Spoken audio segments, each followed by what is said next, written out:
Hoje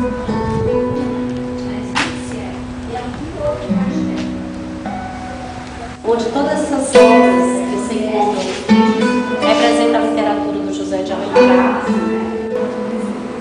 Você leva você tem na frente do pessoal do atendimento para apanhar.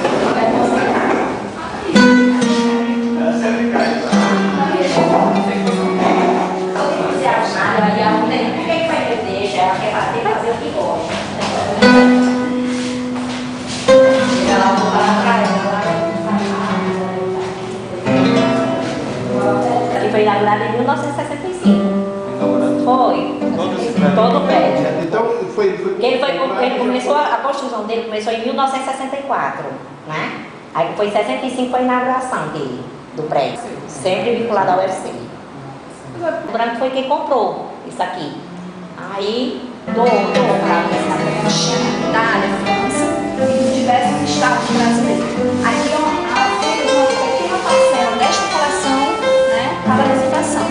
A maior parte da coleção dela se posso dizer.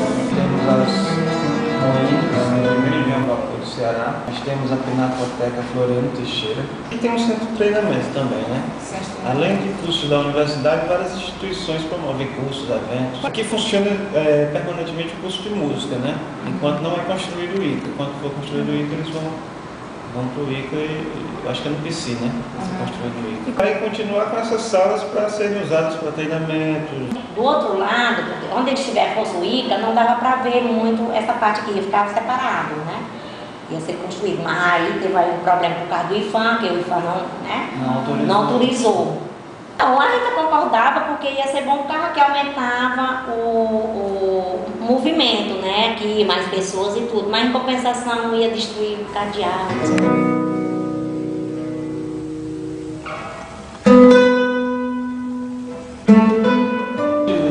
Na casa conta com uma equipe de 2 bolsistas que é do curso de publicidade para pagar a universidade, certo? E elas trabalham nesse sentido de divulgação. E a gente realiza alguns projetos, como por exemplo o Chorinho na Casa do Zé. Um projeto constante, todo sábado tem uma banda de chorinho que toca aqui no restaurante da Casa de Alencar.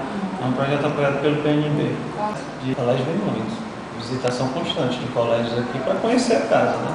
Conhecer os equipamentos culturais, saber um pouco da história de Alencar, das obras. E vem no fim de semana, são famílias, né? Aí vem pai, mãe, criança, então eles vêm também interessados em conhecer um pouco da história de Alencar, os equipamentos culturais, né? O acervo que existe lá, né? Os quadros.